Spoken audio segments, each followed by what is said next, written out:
slides, you can check out the photos, and I'm sure you can Google ghost forest, which are getting easier to find with each passing year. Take it away, Emily. Trekking out to my research sites near North Carolina's Alligator River National Wildlife Refuge, I slogged through knee-deep water on a section of trail that is now completely submerged. Permanent flooding has become commonplace on this low-lying peninsula nestled behind North Carolina's outer banks. The trees growing in the water are small and stunted. Many are dead. Throughout coastal North Carolina, evidence of forest die-off is everywhere. Nearly every roadside ditch I pass while driving around the region is lined with dead or dying trees. As an ecologist studying wetland response to sea level rise, I know this flooding is evidence that climate change is altering landscapes along the Atlantic coast.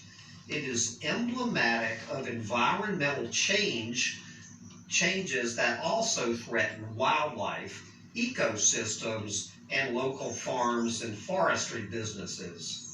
Like all living organisms, trees die.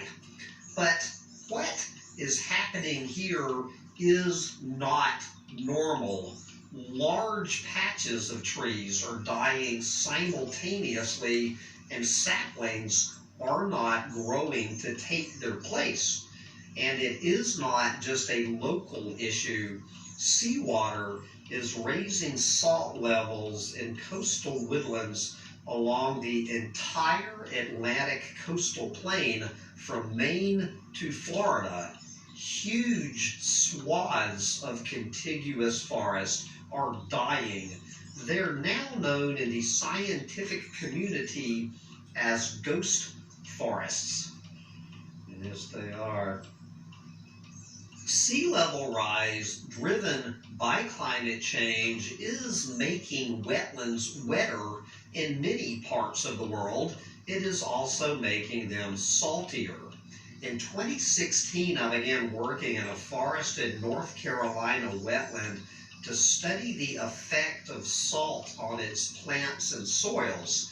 Every couple of months, I suit up in heavy rubber waders and a mesh shirt for protection from biting insects and haul over 100 pounds of salt and other equipment out along the flooded trail to my research site. We are salting an area about the size of a tennis court, seeking to mimic the effects of sea level rise. After 2 years of effort, the salt did not seem to be affecting the plants or soil processes that we were monitoring. I realized that instead of waiting around for our experimental salt to slowly kill these trees, the question I needed to answer was how many trees have already died and how much more wetland area was vulnerable. To find answers, I had to go to sites where the trees were already dead. Rising seas are inundating North Carolina's coast, and salt water is seeping into wetland soils.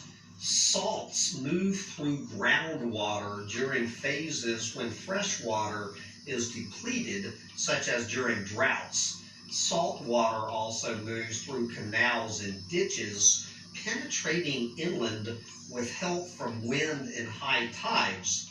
Dead trees with pale trunks devoid of leaves and limbs are a telltale sign of high salt levels in the soil.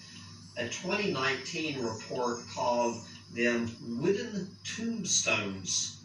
As the trees die, more salt-tolerant shrubs and grasses move in to take their place. In a newly published study that I co-authored with Emily Bernhardt and Justin Wright at Duke University, we show that in North Carolina, This shift has been dramatic. The state's coastal region has suffered a rapid and widespread loss of forest with cascading impacts on wildlife, including the endangered red wolf and red cockaded woodpecker. Wetland forests sequester and store large quantities of carbon, so forest die-offs also contribute to further climate change. To understand where and how quickly these forests are changing, I needed a bird's eye perspective. This perspective comes from satellites like NASA's Earth Observing System, which are important sources of scientific and environmental data.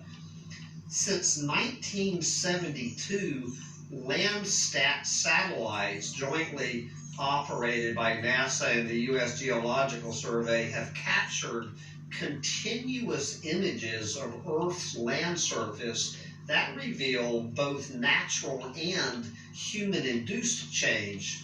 We use Landsat images to quantify changes in coastal vegetation since 1984 and referenced high-resolution Google Earth image to spot ghost forest.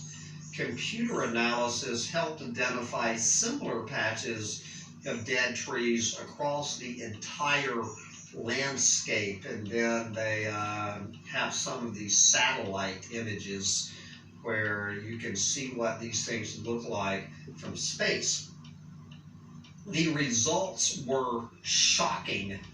We found that more than 10% of forested wetland within the Alligator River National Wildlife Refuge was lost over the past 35 years.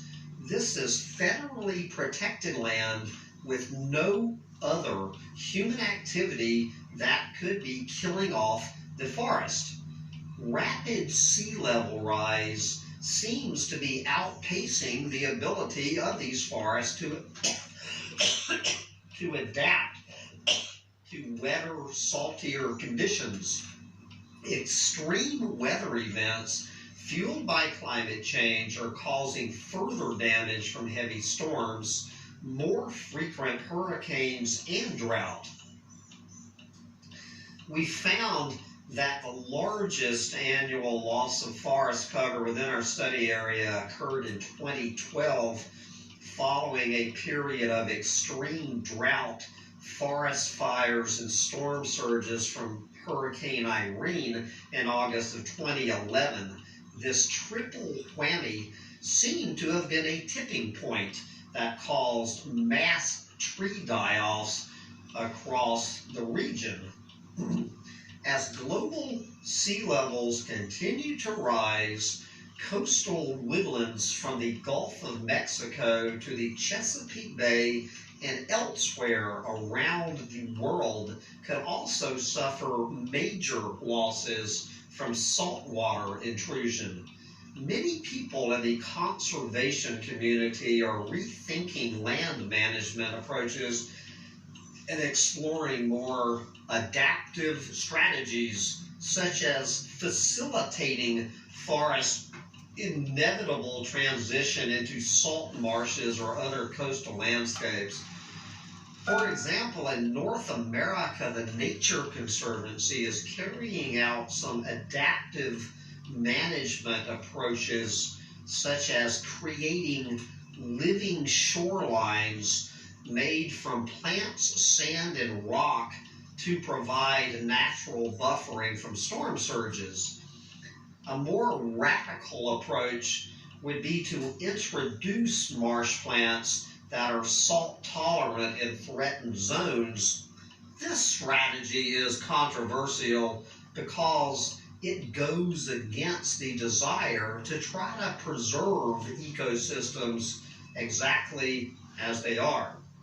But if forests are dying anyway, having a salt marsh is a far better outcome than allowing a wetland to be reduced to open water. While open water isn't inherently bad, It does not provide the many ecological benefits that a salt marsh affords. Proactive management may prolong the lifespan of coastal wetlands, enabling them to continue storing carbon, providing habitat, enhancing water quality, and protecting productive farm and forest land in coastal regions. Yes, I must say, when life